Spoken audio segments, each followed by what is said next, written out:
नहीं, ये दुनिया के ऐसे शाश्वत नियम हैं जो चलते हैं। एक ऋतु के बाद दूसरी ऋतु आती है, गर्मी होती है, बरसात भी आती है, मानसून आते हैं। कहां से आते हैं? कोई भगवान भेज रहा है, कोई ब्रह्मा आपके लिए मानसून बना करके भेज रहा है। अगर ब्रह्मा ही भेज रहा है तो फिर उन समुद्रों की, उन बादलों की कोई जरूरत नहीं है, केवल फिर उस ब्रह्मा पर ही डिपेंड हो जाओ टोटली। चलो, कोई जरूरत नहीं।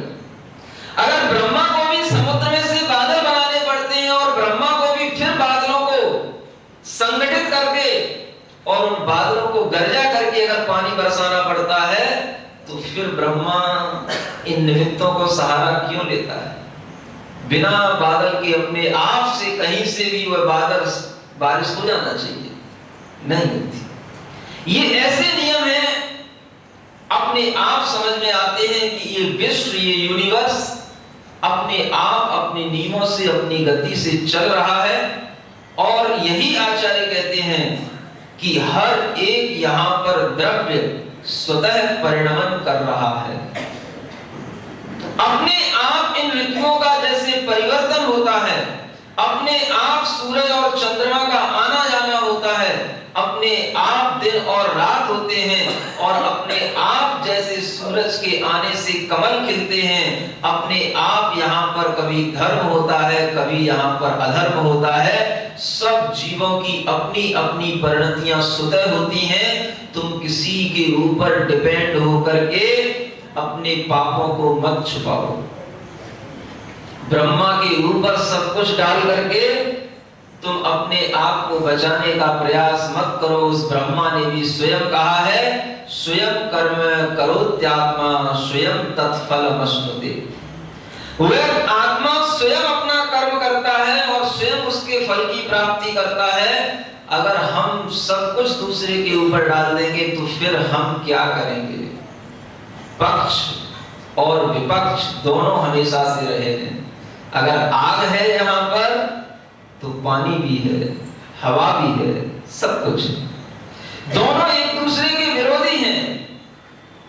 आग और पानी दोनों एक दूसरे के विरोधी हैं, लेकिन दोनों एक साथ भी रहते हैं। जिस धरती पर आग है उसी धरती पर पानी है। सब अपना अपना काम करते हैं और इस प्रकृति का ऐसा संचालन करते हैं कि उस आग से हमें रोटी पकी हुई मिलती है, उस आग से। और उस पकी हुई रोटी को जब हम खा लेते हैं तो पचाने का काम वह पानी करता है। रोटी में भी वह पानी मिल जाता है पहले। उसे मालूम है कि मुझे आग पर जलाया जाएगा, लेकिन बिना उस पानी के संयोग के कभी भी वह रोटी बन नहीं सकती। पानी, आटा दोनों मिला और फिर बाद में उसको मिलाकर के जलाया गया। रोटी का रूप दे करके उसको अंगीठी में डाला गया। क्यों डाला गया? उसके अंदर का जो पानी था वो निकालना था, तो पहले ही क्यों डाला पानी उसमें? सीधा सीधा वह चूर्ण ही उसमें डालता नहीं। पहले वह पानी की संगठना उस चूर्ण को आकार देती है, और फिर उस चूर्ण को जब हम इस लोई के रूप में बना लेते हैं तो इस कच्ची लोई को वह अग्नि पकाती है और वह एक चपाती बनाती है, रोटी बनाती है। और फिर जब हम उसको खाते हैं तो हमारे ना गले में चिपकती है, ना पेट में चिपकती है, ना आंत में चिपकती है और ना दांत में चिपकती है। कितना बड़ा काम! किसका काम है? आग का काम है, आग का। ध्यान उत्तम खबीय दीह संसार। ध्यान एक अग्नि है, अग्नि। उस अग्नि के माध्यम से ही कर्म चलते हैं आत्मा के। पाषाण में हेम है, स्वर्ण है, लेकिन वह स्वर्ण कब निकलेगा? जब उसे अग्नि का संपर्क मिलेगा तब वह स्वर्ण निकलेगा। और वह स्वर्ण जिस समय पर निकल आएगा उसके बाद भी उसे अग्नि का बहुत ताप सहन करना पड़ेगा, क्योंकि उसे बहुत मुलायम होने के लिए बहुत ताप सहन करना पड़ता है। आत्मा को मोक्ष की ओर ले जाने के लिए आचार्य कहते हैं तुम्हें ऐसी ही ध्यान की अग्नि से गुजरना होगा, अपनी आत्मा को तपाना होगा। लेकिन आत्मा तप से डरता है, तपने से डरता है। आत्मा कहीं भी रहे, उस आत्मा का अस्तित्व उसका बना हुआ है, उसमें से भव्यता गुण हमें स्वयं प्रकट करना है और वह भव्यत्व गुण का प्रकट होना ही आत्मा का परमात्मा बन जाना है। क्या बात। अभी तक आत्मा का वह भव्यत्व गुण प्रकट नहीं हुआ। आत्मा में है वह शक्ति, परमात्मा बनने की शक्ति हर एक आत्मा में। और वह आत्मा के ऊपर से जो ये कर्म का मल है, कर्म का मैल है, ये जैसे जैसे हटता जाएगा उस आत्मा की शुद्धि बनती चली जाएगी। वह चामुंड राय देख रहा है कि किस पाषाण पर तीर लगाया जाए। पाषाण तो बहुत है, लेकिन हर एक पाषाण में भगवान बनने की योग्यता नहीं होती। और वह पाषाण पर भगवान बनाना है, ऐसा भगवान जिसे मेरी माँ ने देखा है, स्वप्न देखा है, और अभी भी वह स्वप्न चल रहा है। ठीक बात है, खदान से कभी भी पाषाण निकाला जाता है तो पहले मिट्टी निकाली जाती है। पाषाण बहुत भीतर रहता है, चाहे वो चिकनी मिट्टी हो, चाहे ककरीली मिट्टी हो, पहले मिट्टी को अलग किया जाता है, हटाया जाता है। मिट्टी को अलग निकाल करके उसका काम अलग है, और जो उसमें से पाषाण रहता है उस पाषाण का काम अलग होता है। मिट्टी का काम मिट्टी को आकार देना है, तो पाषाण का काम उस पाषाण में से भगवान बनाना भी होता है। वो पाषाण जहां पर काम आएगा वहां पर मिट्टी काम नहीं आती। अनेकांत दर्शन में हर एक चीज की उपयोगिता है। ककरीली पथरीली मिट्टी भी काम आती है और चिकनी मिट्टी भी काम आती है। कभी भी मिट्टी की कमी इस दुनिया में हुई ही नहीं। आप सुन रहे थे, जितनी भी चिकनी मिट्टी थी सब चली गई गोटे गांव। कभी नहीं जा सकती। कभी भी मिट्टी की कमी होती ही नहीं है। जब तक ये जमीन है, जब तक ये दुनिया है, ये दुनिया में मिट्टी रहेगी, और चिकनी भी रहेगी, पथरीली भी रहेगी, पत्थर भी मिलेंगे, क्योंकि दोनों के मेल से ही ये धरती बनी है। और धरती में केवल मिट्टी नहीं है, धरती में भीतर बहुत बड़े बड़े पाषाण हैं, चट्टान है, क्योंकि इस धरती का आधार चट्टान ही है। मिट्टी के गुण तो आपने सुने हैं, लेकिन चट्टान के गुण नहीं सुने दिया।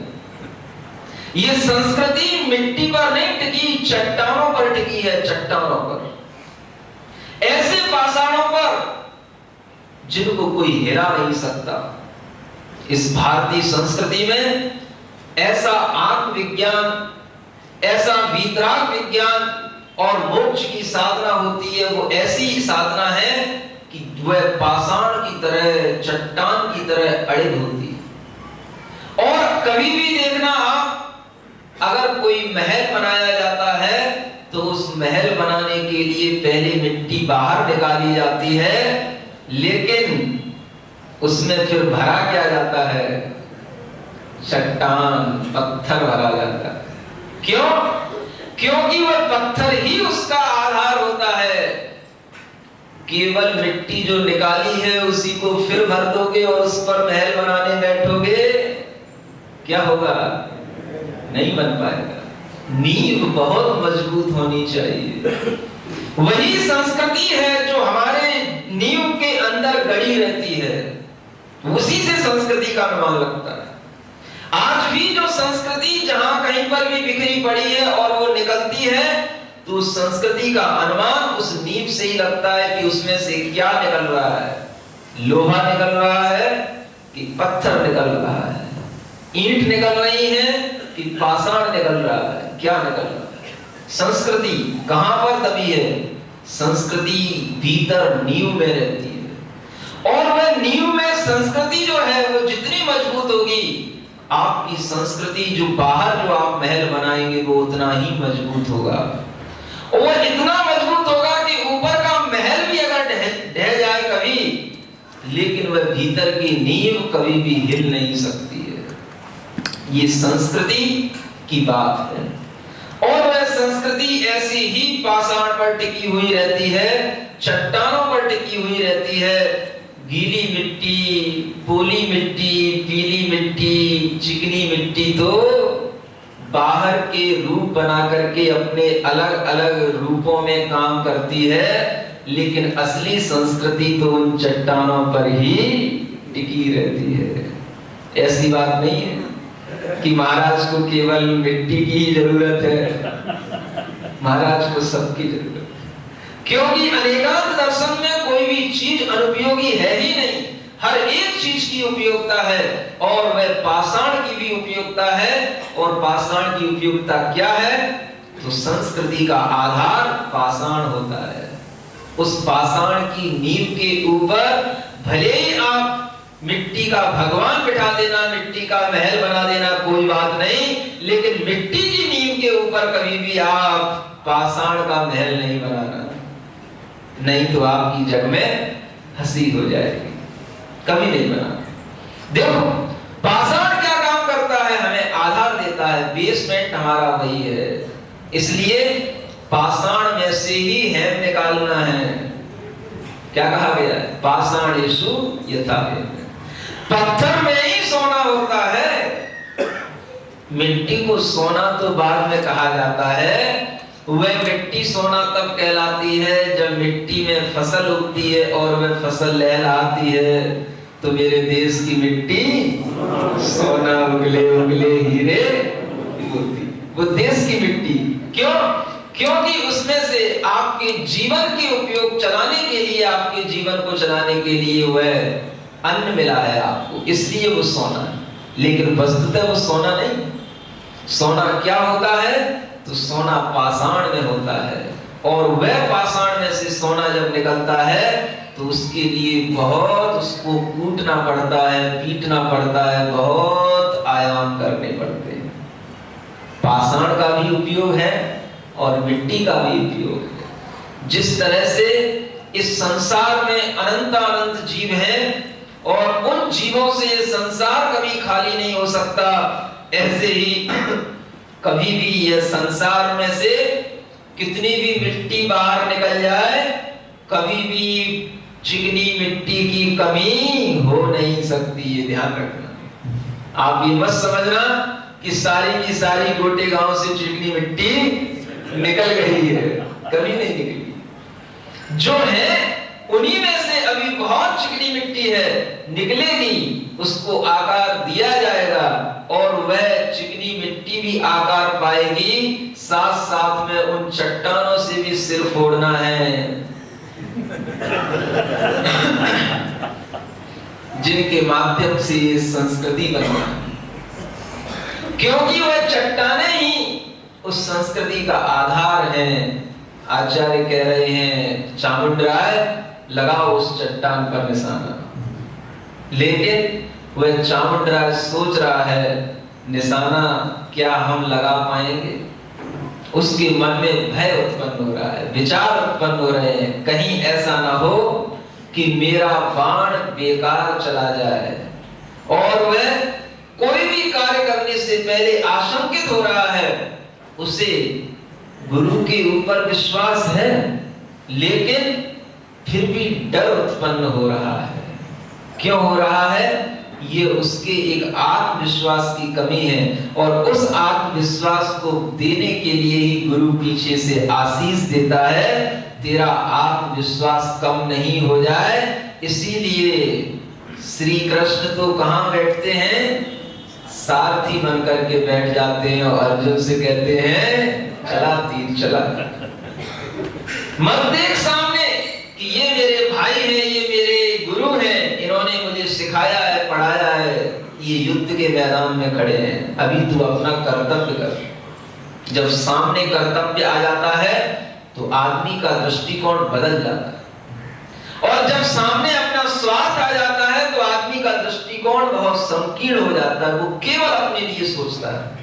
हम एक बस अपने रहने के लिए एक छोटा सा घरौंदा बना लें, हमारा काम चल जाएगा। लेकिन जब आदमी का दृष्टिकोण बड़ा होता है तो वह पूरे परिवार के बारे में सोचता है, पूरी समाज के बारे में सोचता है, और वही बड़ा दृष्टिकोण उसकी संस्कृति का एक निर्माण कर देता है। स्वार्थ के माध्यम से कभी भी संस्कृति की रक्षा नहीं हो सकती। आप 4 लाइनें, 6 लाइनें, 7 लाइनें एक ब्लैक बोर्ड के ऊपर अलग अलग डॉट डॉट करके खींच दो। 7 लाइनें आपने एक ब्लैक बोर्ड के ऊपर खींच दी, वो कभी भी मिट सकती हैं, उनको कभी भी कोई छोटा बना सकता है। लेकिन अगर उन 7 लाइनों को आपने एक साथ ज्वाइंट करके एक लाइन अगर खींच दी तो सामने वाले को दूसरी लाइन खींचने में बहुत सोचना पड़ेगा, बहुत परिश्रम करना पड़ेगा। टुकड़ों को उड़ाने में देर नहीं लगती, और वही जब संगठित हो जाते हैं तो फिर उन्हें कोई भी हिला नहीं सकता। हम अपने अस्तित्व को बनाए रखने के लिए दूसरों से मिलना भी सीखें, जुड़ना भी सीखें। अनेकांत दर्शन कहता है, तुम अगर दूसरों के अभिप्राय को, दूसरों के पक्ष को स्वीकार नहीं कर सकते हो तो तुम्हारा अनेकांत दर्शन में जन्म लेना कोई मतलब नहीं। इतना विशाल दर्शन कि भगवान महावीर स्वामी के सामने बहुत सारे विपक्षी खड़े रहे, लेकिन कभी भी उन्होंने किसी की ओर निगाह से बुरा नहीं देखा, कभी भी किसी के लिए बुरा नहीं सोचा, और उन्होंने कहा हम सब मिलकर के एक संस्कृति बनाएंगे, जो संस्कृति धर्म की संस्कृति होगी, अध्यात्म की संस्कृति होगी। कोई नाम नहीं देना, सिर्फ उसे अध्यात्म और धर्म की संस्कृति का नाम देना, एक संस्कृति। चामुंडराय से नेमी चंद्र महाराज कह रहे हैं, संस्कृति की रक्षा करना है तो ध्यान रखना तुम्हें वैसा ही करना होगा जैसा हम कह रहे हैं। संस्कृति की रक्षा, अगर तुम्हें अपनी मां के स्वप्न को साकार करना है तो तुम्हें वैसा ही मूर्ति बनानी होगी, और उसके लिए तुम्हें बहुत बड़ा पाषाण ढूंढना पड़ेगा। चलाओ तीर, मिलेगा पाषाण। हमने भी एक स्वप्न देखा है, वो नेमी चंद्र महाराज कहते हैं कि ये तीर तुम्हारा जिस पाषाण पर जाकर के लगेगा वहीं पर वह मूर्ति आकार लेगी, उसी में से वह बाहुली भगवान निकलेंगे। आप चला करके देखो। लेकिन वह चामुंडराय को विश्वास नहीं हो रहा है, और वह बार बार ध्यान लगाता है, बार बार वह बाण को अपने तरकस पर कसता है, लेकिन वह बार बार अपने आत्मविश्वास की कमी के कारण से ढीला पड़ जाता है, क्योंकि उसके लिए ध्यान की कमी है। अभी ध्यान नहीं लग रहा है। पहले ध्यान से पहले भावना चाहिए, और वह भावनाएं आचार्य महाराज यहाँ पर संकल्प तो भावना लिखने का ले रहे हैं, लेकिन बात ध्यान की कर रहे हैं। संकल्प ले रहे हैं कि हम 12 भावना, और 12 भावनाओं को लिखने के लिए भी देखो तो कैसी गिनती बनाई है, 10 10 2 2 या जड़े, सीधा सीधा नहीं लिख सके, 24 जड़े। 24 भगवान के लिए उन्होंने कैसे तोड़ दिया उसको, 10 10 2 2 या जड़े, 10 और 10 20 और 2 22 और 2 24। गिनती नहीं आती होगी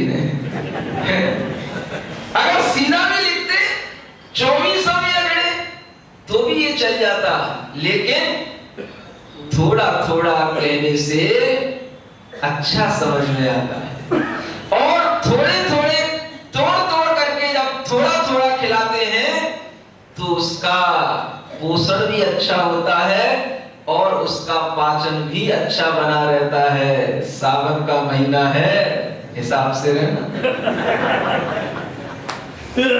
बहुत इंतजार था तुम्हें, सावन का महीना आएगा, सावन का महीना आएगा, लेकिन ये सावन का महीना रोगों का महीना है। इस सावन के महीने के साथ ही रोग भी उत्पन्न हो जाते हैं, और उस रोगी के लिए अगर दवा वह भोजन थोड़ा थोड़ा दिया जाए तो वह रोग से बच जाता है। थोड़ा थोड़ा करके खिलाओ बच्चों को। एकदम 24 भगवान कह देंगे तो वो डर जाएगा। आचार्य कुंद कहते हैं 10 दो या जड़े। तुम पहले 10 भगवान को नमस्कार कर लो, फिर अगले 10 भगवान को कर लो, फिर बचे 2 उनको कर लो, फिर और 2 बचे उनको कर लो। और उनने आगे अपनी ऐसा अनुप्रास जोड़ा कि 10 2 अणु पे हणम मोक्षे। देखो वहां भी नहीं कहा उन्होंने कि 12 अणु एक हणम मोक्षे, सीधा लिख सकते। 10 2 इसमें भी 3 अक्षर हैं और 12 कहते तो इसमें भी 3 अक्षर हैं, लेकिन उनकी भावना क्या है? थोड़ा करके, ये डर ना जाए। 12 भावना एकदम से इनके अंदर कोई भय ना बैठ जाए। 10 2 अणु पे हणम मोक्षे। कितनी करुणा रहती है इन आचार्यों के हृदय में कि वो हमारे लिए अपने मन के अंदर से कितना भी ज्ञान हो